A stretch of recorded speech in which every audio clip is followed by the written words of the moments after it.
다음 소식입니다. 터키 테러범이 난민지위를 받은 시리아인으로 밝혀지면서 난민 수용에 대한 문제가 또 한 번 유럽 사회에 확산될 것으로 보입니다. 또 어제는 인도네시아에서 자살 폭탄 테러가 있었는데요. 하루가 멀다 하고 일어난 테러에 지구촌은 그 어느 곳도 안전지대라고 할 수 없습니다.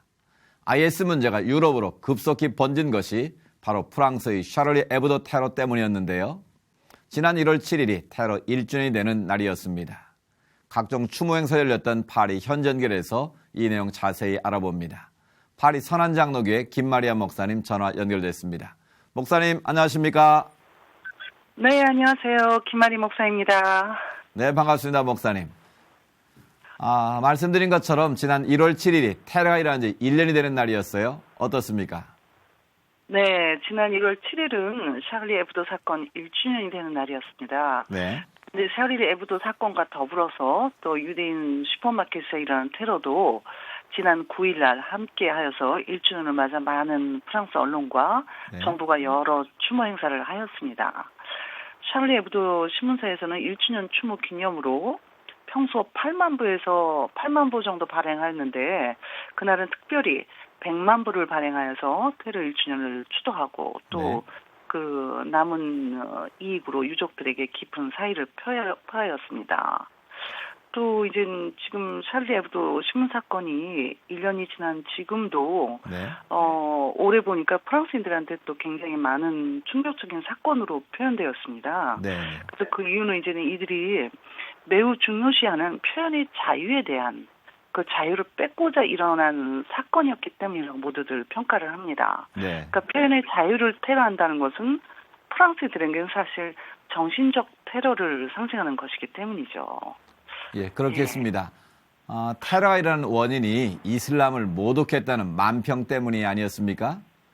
그렇죠. 샤를리 에브도 테러가 있기 전과 후 기사나 만평 내용이 좀 변화가 있습니까? 네, 그렇습니다. 그래서 가장 많이 달라진 것이라면 샤를리 에브도 주간지에 그려지는 풍자 만화나 만평들이 전과 같이 아주 자극적이고 보기 민망할 정도의 그 선동적이지는 않다는 것입니다. 그들 나름의 여러 생각들이 있었겠지만 무엇보다도 이제 다시 지난해와 같은 테러의 대상으로 이제 당장 주목되기를 원치 않는 것이지 않을까 이렇게 생각이 됩니다. 또 이들의 또 그 사옥도 건물도 이제 다른 곳으로 안전하게 이전을 하였고 또 그 안전 설비에 대해서 굉장히 많은 돈을 들이고 또 편집부 직원들에 대해서는 24시간 개인 경호가 실시되고 있다고도 합니다.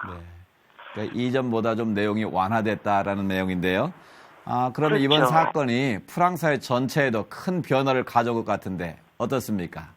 전체적으로 많이 달라진 것이라면 아무래도 라이시테라는 그 용어에 대한 인식이 많이 달라졌다는 것입니다. 라이시테. 프랑스는 1905년법에 따라서 라이시테, 즉 정치와 종교의 분리를 원칙으로 하는 나라입니다. 그래서 공공장소에서는 특별한 종교의 성향을 드러내지 않는 것을 원칙으로 하지만 사실 오랫동안 카톨릭 국가였던 프랑스가 이제 많은 문화와 관습이 온 사회에 카톨릭의 문화가 젖어 있던 나라 있지 않습니까?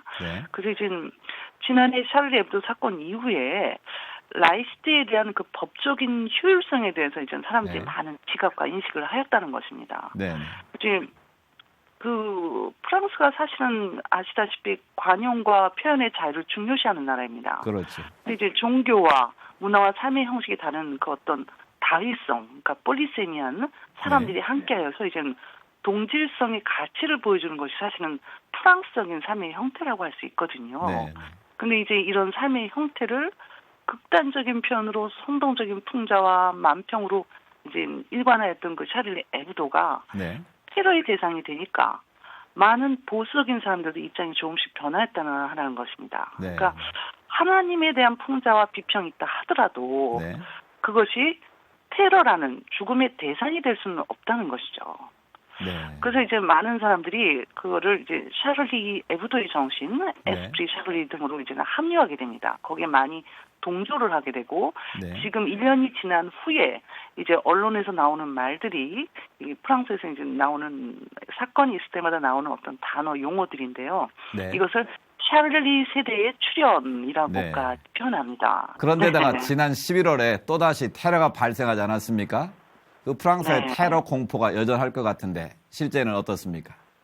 예, 맞습니다. 지난 11월 13일의 테러 사건은 사실 그동안 일어났던 그 모든 테러 작고 큰 사건들의 정점을 찍었다고 말할 수 있습니다. 그러니까 어떤 특정 대상이 아닌 평범한 프랑스 시민을 겨냥한 테러 사건이기 때문에 그 쇼크가 굉장히 크고 아직도 굉장히 많은 사람들이 그 장소조차에 가는 것을 좀 두려워하고 있습니다. 근데 이제 무엇보다도 희생자가 이제 대다수의 저는 청년들이었기 때문에 이제 또 길거리에서 일어난 사건이기 때문에 두려움과 함께 많은 분노를 자아냈죠.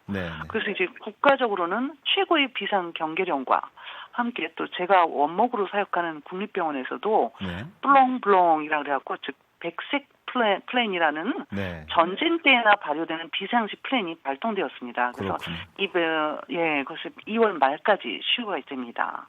그래서 사실 유대인 회당에서는 2015년 1월부터 군인들이 계속 보초를 서왔지만 지난 11월 13일 이후로는 카톨릭과 개신교 예배나 어떤 교회적인 모임에도 군인들의 보호를 요청할 수 있게 되었습니다. 그렇군요.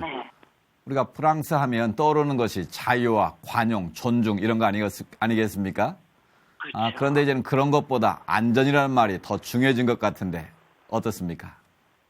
예, 그렇습니다. 프랑스는 지금 자유와 안전에 대한 논쟁이 굉장히 크게 일어나고 있습니다. 그래서 정부는 왜냐하면 정부가 안전법 그러니까 랄로아 세큐리테를 통과시키고자 지금 하고 있습니다. 그런데 안전법이라는 것이 자유를 통제하기에 안전이란 명목으로 프랑스인들의 특유의 그 관용과 계몽주의 사상을 제어하지는 않을까 하는 여러 비판의 소리가 굉장히 많이 드러나고 있습니다. 사실 유럽에서는 프랑스는 자유로움과 동시에 굉장히 보수적인 나라입니다. 자유분방해 보이지만 그러나 책임과 질서가 있고 또 박애 정신이 뛰어나고 아시다시피 또 외국인에 대해서도 관대한 나라입니다. 근데 이것은 이제 테러리즘에 의해서 전체적인 성향이 점점 국수주의로 돌아서지 않을까 하는 많은 우려가 있기에 사실 지금 기도가 많이 필요한 때이기도 합니다. 그렇군요. 예. 테러이란 불안감이 가시지 않고 있는 요즘인데요. 프랑스는 물론 국제사회가 테러와 폭력에는 엄격하되 관용을 잃지 않는 모습이기를 저희도 바라겠습니다. 목사님 오늘 소식 감사합니다.